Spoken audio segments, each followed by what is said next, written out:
Rec.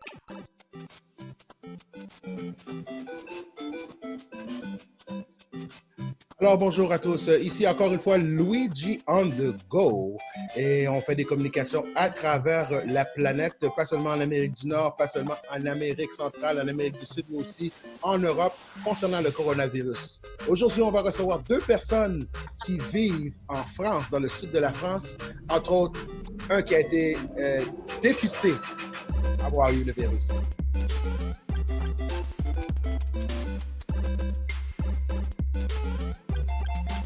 Et oui, bonjour à tout le monde qui nous écoute à travers la planète. Ici Luigi on the go. Et je suis encore une fois dans une entrevue à découvrir tous les gens de la planète dans le cadre du coronavirus. Alors, ne vous gênez-vous pas de vous abonner à ma chaîne, commenter la chaîne et dire vos commentaires et partager tout ce que je fais présentement. Aujourd'hui, on est en compagnie de deux personnes que j'ai eu la chance de découvrir tout récemment dans le cadre du coronavirus et faire mes entrevues et que je trouvais fort intéressant et important de pouvoir jaser avec eux et nous partager leur réalité. On est avec Julien et sa maman Christine. Bonjour à vous. Bonjour Luigi. Bonjour Luigi. Pleine forme? Super, super, impeccable. Ben oui. Et vous êtes présentement en France, là? Tout à fait, nous sommes présentement en France avec un magnifique soleil de printemps, voilà. Donc, mais on se tient également confinés comme des millions de personnes qui sont touchées actuellement par le Covid-19, voilà. En effet. Et comment allez-vous, Christine? Comment vas-tu? Alors écoutez, je vais très bien et ce que disait mon fils, c'est que nous vivons à la campagne, nous avons cette chance donc de vivre à la campagne. Tout en étant confinés, nous ne ressentons pas de graves obstacles puisque nous avons tout le loisir de pouvoir sortir dans la cour, de pouvoir jardiner. Donc c'est une chance et je pense souvent à ces milliers de personnes qui sont confinées dans des appartements avec des enfants à bas âge et qui doivent, eux, le subir beaucoup plus difficilement que nous en vivant à la campagne. Vous êtes situé où en France? Alors, nous sommes situés dans le sud-ouest de la France, à 80 km de Toulouse, une ville de 48 000 habitants qui se prénomme Castres. Castres. Et vous avez grandi. Et vous êtes à combien de temps de Paris, on va dire? On est à entre 850 km de Paris. En voiture, oh, wow. Il faut compter 9 heures de voiture. Non, alors là, présentement, donc, nous vivons donc dans une villa, effectivement, comme ma mère le précisait. Donc, effectivement, nous avons du terrain, nous avons vraiment de l'espace. Voilà. Et c'est vrai que non, nous n'avons pas spécialement l'occasion de se rendre à Paris. Maintenant, voilà. Vous êtes 48 000 personnes. Et est-ce qu'il y a beaucoup de cas de coronavirus dans votre ville ou dans votre région? Alors, je dirais donc, je suis infirmière dans le service des urgences depuis plus de 20 ans. Donc, depuis environ un mois, nous rentrons régulièrement des patients suspects Covid. Certains donc, vont en réanimation, certains sont hospitalisés, mais nous avons la chance que les 3/4 des patients, après un diagnostic avéré ou pas, rentrent à leur domicile. Donc, combien de pourcentage vous avez dit? Un patient sur combien? Je pense que 80% des patients qui consultent les urgences à l'hôpital de Castres repartent à leur domicile avec les consignes de protection. De protection. Et en parlant de ça, votre fils, Julien, tu as été diagnostiqué ou c'était quoi la situation pour toi avec le corona? Bon, alors pour t'expliquer un petit peu, Luigi, donc j'ai la chance de pouvoir exercer. Donc je travaille en Afrique, comme tu as eu la chance de pouvoir interviewer dernièrement Yann Bellavance. Mm-hmm. Voilà. Et donc, nous avons la chance de pouvoir travailler ensemble et étant donné donc l'aggravement de la situation, donc c'est vrai que voilà, au sein de la société, nous avons eu le choix de pouvoir voilà, prendre nos dispositions et de pouvoir rentrer auprès de nos familles. J'ai quitté exactement le Burkina Faso le 20 mars arrivé le 21 à Toulouse. Donc, c'est vrai que déjà, premièrement, ça a été un petit peu un choc de voir tous ces aéroports vides.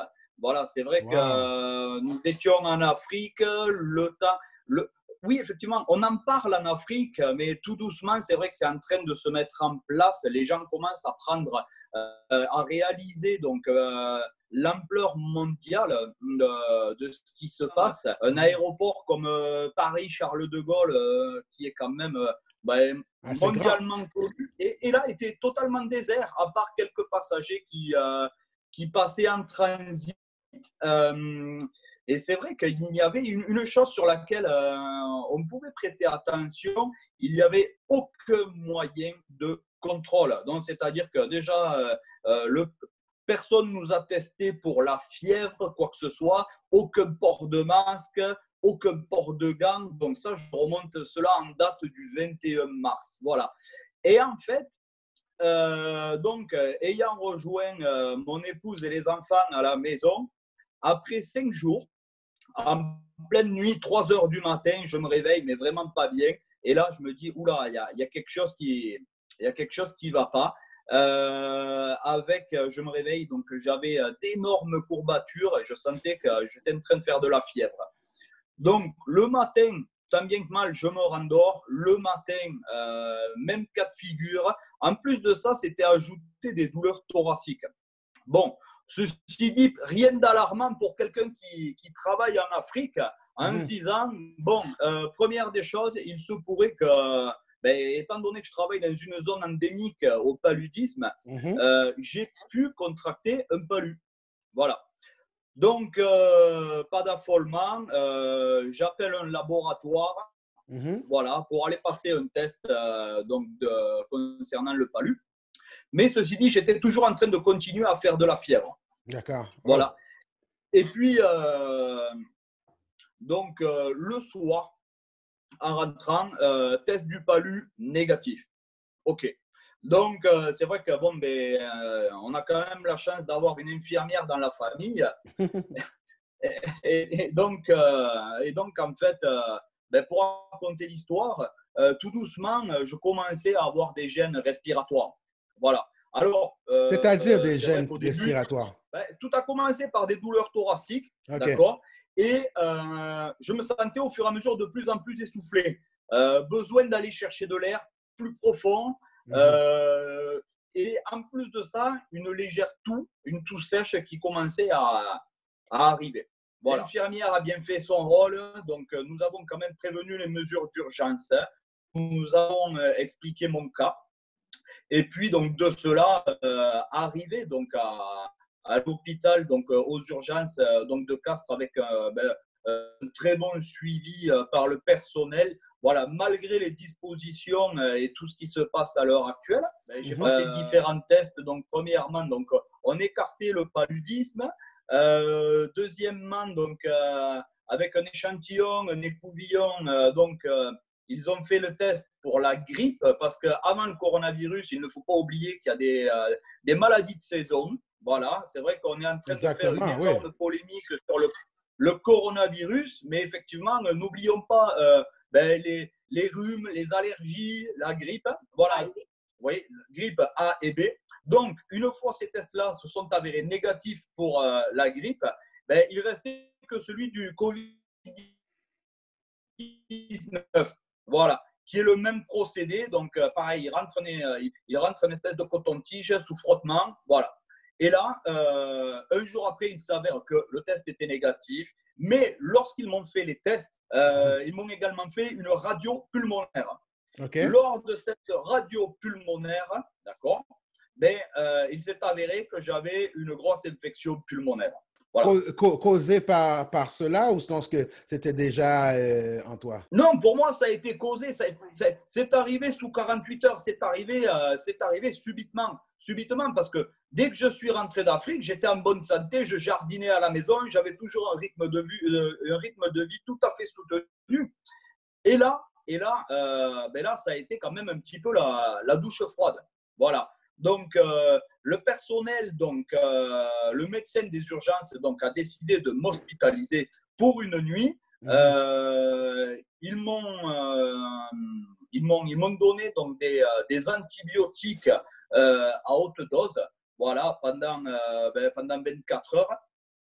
Et le lendemain, ben, écoute, je me suis réveillé donc, dans un service. Et là, étant donné que, alors effectivement, donc tous mes tests sont négatifs, mais étant donné, pour en revenir, la fiabilité des tests qui sont à 60%, donc il n'y a rien de sûr là-dedans. Donc effectivement, on va te dire, monsieur, oui, vous êtes négatif, mais par contre, derrière, vous avez tous les symptômes. Voilà. Donc, j'ai une question pour ta mère infirmière. Ouais. Tous ces symptômes-là, est-ce que c'est des symptômes que tu as pu remarquer l'année passée à cette même saison, dans ces mêmes mois-là, pour des patients ou des patients potentiels du rhume type A ou B, comme tu expliquais? Oui, non, j'ai l'impression que lorsque les signes cliniques se déclarent, ils sont beaucoup plus marqués parce que c'est vrai, on peut imaginer que c'est une grippe, les courbatures, la fièvre élevée, la toux. Mais ce que je remarque, c'est que les patients sont très, très vite affaiblis. Ça va très, très vite, ça s'accélère très, très vite. Et 2 heures après, ils seront un petit peu mieux avant de replonger. Oh. Alors que dans d'autres pathologies qui pourraient donner les mêmes signes cliniques, c'est plus une continuité dans les signes cliniques. Ah, OK. Donc, courbature dans le dos, quand tu dis courbature? C'est hyperthermie, une fièvre très, très élevée, des courbatures généralisées, des céphalées, des maux de tête, donc. Et après, donc, ça peut déclencher des problèmes respiratoires. Donc, comme le décrivait Julien, un essoufflement, des difficultés à l'effort, l'impression qu'il faut aller chercher l'air, et après, une toux qui se déclenche. Une toux qui est une toux sèche et pas productive.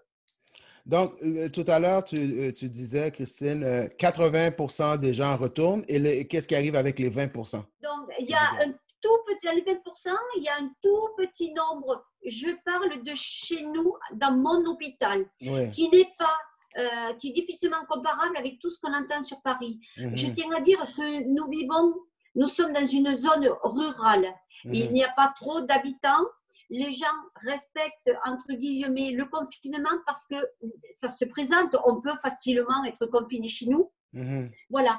Donc, le peu de patients qui doivent être hospitalisés, il y a un faible pourcentage qui va aller en réanimation. Et mettons 2-3%, même pas, vont aller en réanimation. Et les autres vont être suivis, comme Julien, dans un service infectieux. Pas de décès? Sur Castres, pas que je sache. OK, d'accord, Voilà. d'accord.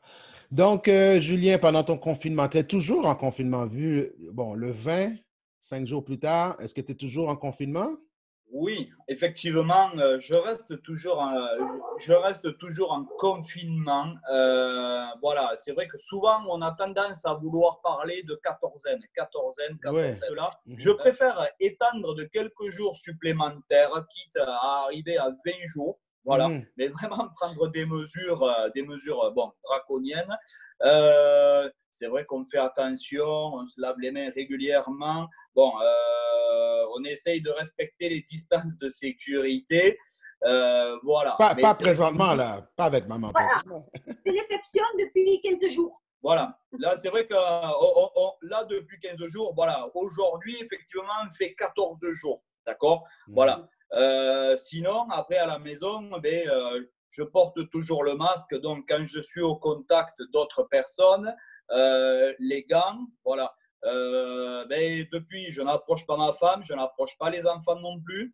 Voilà, c'est vrai qu'il y a quand même des mesures draconiennes depuis, voilà, depuis 14 jours. Mais aujourd'hui, on va dire que c'est un petit peu la liberté. Ouais. Voilà. Vu que tu étais au Burkina Faso juste avant de retourner à la maison, est-ce que tu as vu une différence à l'aéroport ou avec le peuple? Est-ce que tu communiques avec avec du monde au Burkina Faso toujours, puis avoir un petit pouls de la réalité là-bas? Bien sûr que je communique avec des gens qui se trouvent présentement au Burkina Faso. Effectivement, eux-mêmes ont renforcé leur dispositif de sécurité concernant le Covid.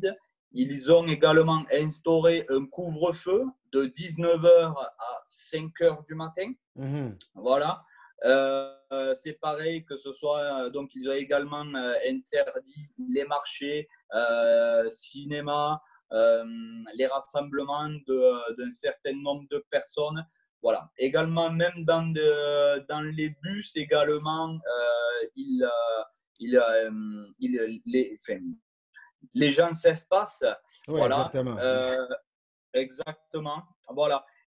Par contre, et c'est vrai qu'à ce jour, donc l'aéroport international de Ouagadougou donc, est fermé.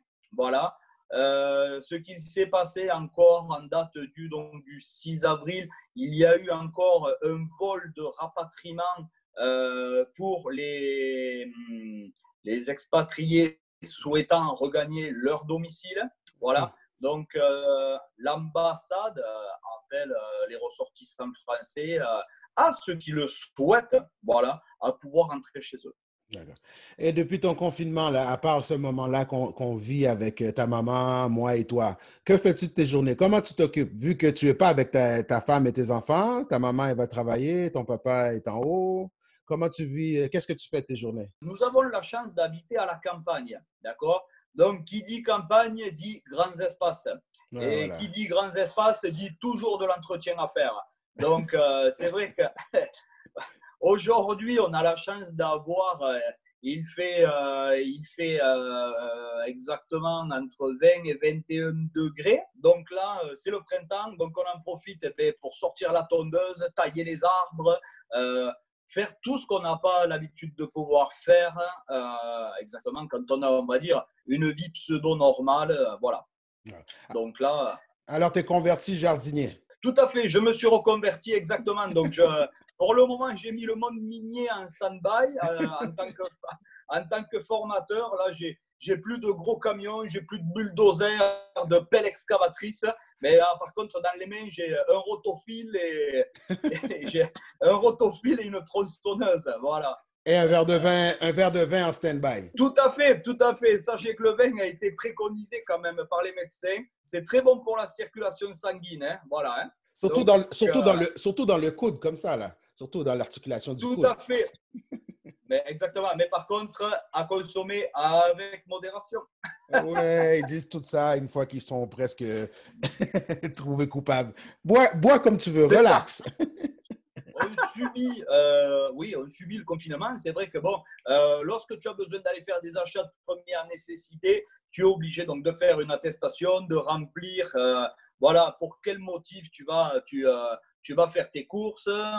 Est-ce que si c'est pour aller voir des personnes vulnérables, si tu as besoin d'aller faire garder les enfants. Wow. Voilà, en notant le jour, la date, l'heure, en cas de contrôle par la police.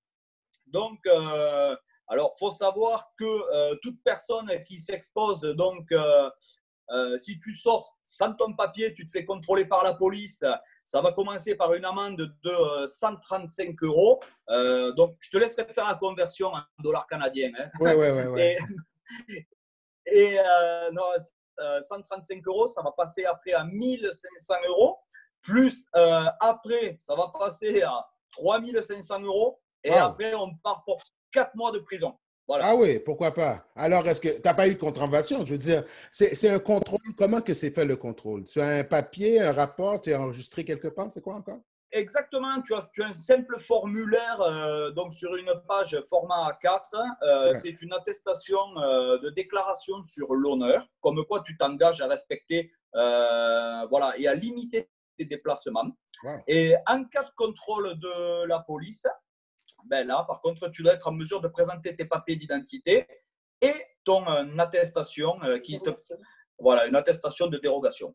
Et si tu n'as pas ça, donc tu peux continuer ton chemin d'abord. Si tu n'as pas ça, effectivement, alors, ça, par contre, ça peut être un couteau à double tranchant. Dans le cas où tu te fais contrôler par la police, tu n'as pas ton attestation, tu vas avoir une amende de 135 € pour la première fois. D'accord. Si tu te fais recontrôler par la suite, voilà, c'est au fur et à mesure. Hein, d'accord. Voilà. En fait, il y a 4 levels, 4 niveaux. Voilà. Bon, sachant qu'il ne faut pas arriver au niveau 4 hein, quand même. Hein. Non, non, non, non. Il faut pas être aussi risqué que ça, là. Même pas au niveau 1. Non, voilà. Même pas au niveau 1, exactement. Moi, Alors, à ce qui me concerne pour l'hôpital, je uh-huh. veux dire, l'hôpital, la direction m'a fait donc une dérogation, une carte professionnelle pour mes déplacements.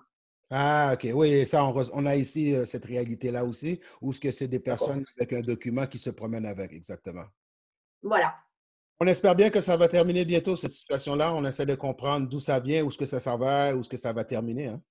Ah, effectivement. Oui, on a hâte de sortir de cette ambiance Mm-hmm, qui oui. surprend tout le monde. Et vous êtes trois, vous êtes trois là à la maison? Si on est 3? Oui, oui, tout à fait. Oui. Donc, vous alliez dire… Il est dans un studio, lui, à part. OK.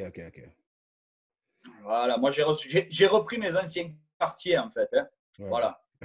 Christine, tu allais dire quelque chose, je t'ai interrompu. Que nous avons hâte de sortir de cette situation. Et ce qui est un petit peu gênant, c'est que nos scientifiques, on ne connaît pas le cours, l'évolution. Est-ce qu'il y aura une rechute? Et c'est ce qui est quand même un petit peu angoissant. Certes qu'on est dans un moment angoissant. Alors, j'ai parlé avec une dame qui fait de la musicothérapie, qui est coach de vie aussi, et tout ça. Les gens qui ont des maladies ou sinon qui vivent certaines santé mentale ou angoisse, ainsi de suite. Et elle me parlait que la musique est très importante. Alors, c'est pour ça que je demande à tous les gens une chanson qu'ils préfèrent. Et Julien m'a partagé, vu que Julien est un ancien DJ, tu me disais, c'est ça? Et effectivement, c'est vrai qu'à mes heures perdues, j'ai quand même 10 ans de nuit derrière moi. Oh là là. Voilà, donc c'était une passion. Hein, c'était une passion avant tout. Voilà, j'ai habité pendant presque 10 ans sur la Côte d'Azur. Ce sont des lieux qui sont assez propices pour faire la fête. Voilà, tout en ayant une activité professionnelle à côté. Donc, effectivement, c'est vrai que les week-ends, on endiablait souvent le dance floor voilà, sur des sons house music, tech house. Voilà. Ouais. Il fallait que ça bouge. La clientèle était là. Tout le monde jouait le jeu. Et puis voilà. Donc, mais ça, c'était avant. Voilà. Alors, la chanson que t'as sélectionnée, c'est laquelle? Écoute, on va partir histoire de remotiver un petit peu tout le monde. Là, ça serait bon que tout le monde ait du fun. On va repartir sur du technotronic, pump the jump. OK, et on va jouer ça pour le moment. Demande spéciale de Julien et on va voir sûrement sa mère faire quelques pas pour nous en même temps.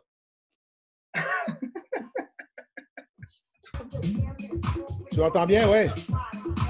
On entend bon, là. C'est bon. Monte le master, là. Oh là, ça va mal.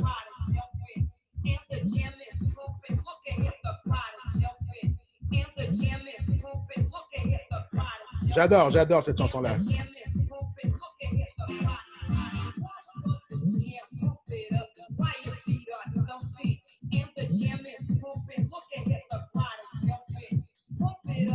Ah, une de mes chansons préférées, vraiment. J'adore mixer ça. Surtout des remixes. Moi, je me défie à faire des remixes. D'accord. Excellent. Ben ouais. Ben merci beaucoup du moment que vous avez pu prendre à échanger avec moi ici même de Montréal jusqu'à Castres dans le sud de la France. Merci infiniment. Merci Luigi et bonne journée. Merci. Un dernier mot? Oui, que le soleil revienne pour tout le monde et la liberté. Luigi, encore, voilà, un grand merci pour ton temps. Voilà, que tout le monde retrouve un petit peu cette joie de vivre, d'accord? Et que, voilà, on ne se laisse pas abattre par tout ce qui se passe à l'heure actuelle. Soyons forts, soyons solidaires et restons courageux. En effet. Donc, n'hésite pas à me communiquer s'il y a l'évolution ou une accalmie sur la France, ainsi de suite. Et puis, nous garder au courant aussi. Je vais faire en sorte de rester en courant avec ta santé à toi aussi. Parfait. Merci beaucoup. Merci, Luigi. Luigi, merci beaucoup. Nous pensons fort à toi. Une excellente journée. Et prends soin de toi et de tes proches.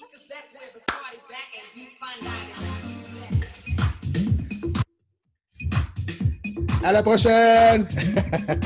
Luigi, bye bye! Bonne journée. Bye. Bye bye.